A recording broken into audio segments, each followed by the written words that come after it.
Hey there YouTube, this is Elite Master bringing you a video review. Today I'll be taking a look at the 1/144 scale high grade Gundam Barbatos from the new series Gundam Iron-Blooded Orphans. And this is a fantastic model kit. I'm just getting to the review because I know a lot of people want to know more about this kit. Now then, in terms of plastic color, it comes in white, red, yellow, gray, and a few pieces of blue. Not that much. Not a lot of blue going on here.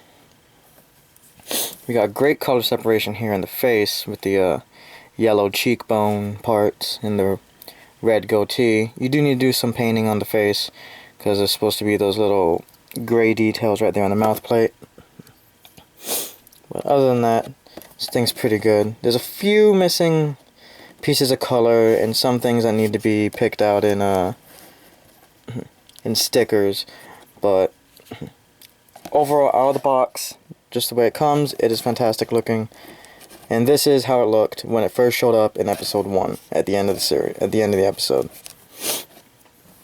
Now then, in terms of stickers, it does have the eye camera. There's no cameras on the actual head, so it's just the eyes. You get this sticker right here in the chest, which is this reddish pink color, and it's all one big sticker. And then we have these two stickers here on each knee. That's that reddish pink metallic color.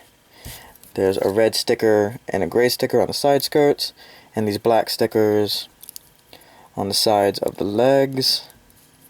And that, nope, one more sticker, the white one right here on the backpack. I believe, I'm still wrong. Gray stickers right here on the front of the thighs. Okay, let me do it once over to make sure I got all the stickers. That is it. Now then, for this thing's articulation, it is pretty fantastic. Its head's on a double ball joint, so it can chicken neck. It can look up pretty good, down really good, tilt side to side. It can rotate easily. Its arms are on ball joints that can rotate and wiggle. Although downside here is when you rotate it upward, the arm goes like really far down because of the way it's connected. It's a little weird, but easily forgettable. He has a ball joint in the torso that comes outward like that. This thing can move up and down. That's for the shoulder armor later. His arms can go outward that far, so all together that high. Bicep rotation. This arm has a 90 degree, not 90 degree, more than 90 degree bend with a single jointed elbow. Same with this arm. This arm actually gets a little bit more because of the way that the bicep armor here moves. It's really neat. And they both have ball joint wrists. And I say this arm because this arm is actually differently constructed than this one. And you get another left arm that looks like this one. I'll show you that later. He has an torso crunch right there, which is pretty good, and his waist is a ball joint that can rotate around and wiggle a bit. His front skirts are on ball joints that you can separate. Side skirts are on pegs that move outward and wiggle. And he has the moving hips. Oh, also, I did forget another sticker. There's a gray sticker right here on the crotch. His legs can move forward, move back, in and out, rotate at the hip. Really nice double jointed knee. His foot is on a ball joint that can rotate and wiggle around like that. And the ankle is amazing because you can get to do that. It's awesome. This piece of armor can move up. Toes can go up and down. And that is it for this thing's articulation. Really good articulation right off the bat. Now then, for this thing's accessories, what it has on it is a shield buckler thingy right here. And, you know, that's neat enough as it is. And if you want it to have the weaponry it did in the beginning of the series, you do get this big arse mace. Now look at that, it's taller than the suit. He does hold it very easily. No real weight issues here. He can hold it double-handed if you want. It's really neat. I love that. I love this weapon. You don't see many maces in Gundam, and this one looks fantastic.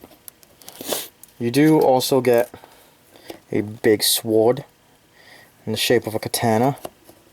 And for this one, you do have to remove the hand cover to put it in, mostly because of the shape of the bottom of the handle. So there you go. He holds that very easily. Very nice. He also has a different, I guess you could say, form. It's more of just different armament. You take this arm off, put this other arm on, which looks exactly like this one. So you know, you get that symmetry.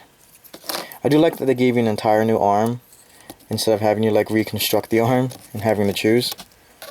And then you just take the shoulder armor, which has more stickers on it. There you go. Just peg him on those pieces. And the shoulder armor can move out of the way. It moves up like that.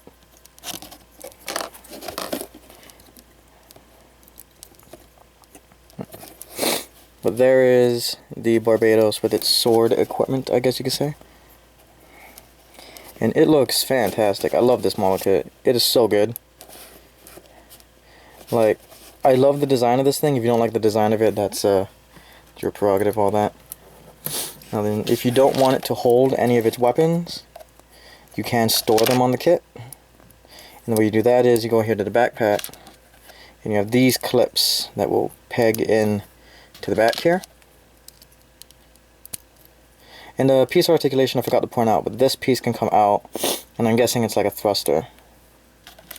But you can do that. And for the sword, the clips are exactly the same, but you can use both clips for both sets. The sword just goes in there like that, and the mace can clip in like that. Nice, easy storage. But if you don't want to store it,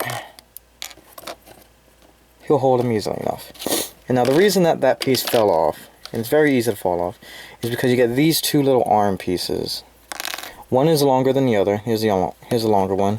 And what you're supposed to do with that is you take this little pod right here, and you stick this into the hole right there, and you can stick this up there, and when the option part comes out with the giant cannon, you can peg that into here, and you can hold that and have it mounted on its back, using either the longer arm or the shorter arm.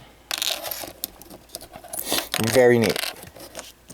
But if you don't get that set, then that function's kind of useless to you.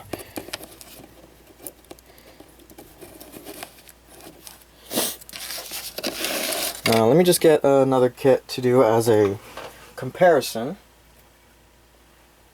Here we go. Let's use the Kamiki Burning.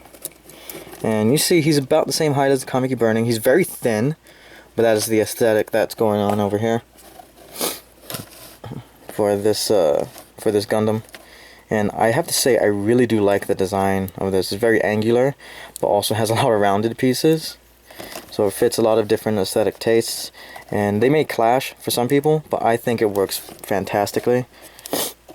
Like, this thing looks like a knight. I love it. And if you want, you can put the shoulders up. I think that looks cool too. But it's just me. Also, like I said, the shoulders have new stickers. The same color stickers as the ones on the knee. So this is a fantastic kit. Looks great right out of the box. Has decent accessories considering it has an entire new arm. So, you know, it comes with lots of stuff. And it looks great. It has great articulation. Not the greatest articulation, mostly because of the limited elbow joints and all that. But it is awesome. It's fantastic. It has the greatest ankle articulation I've ever seen in a model kit. And 9 out of 10. 9 out of 10, Bandai. I love the Barbatos. Can't wait to get the Greys and other model kits from the line. And this was the Elite Master, and I'll see you all next time.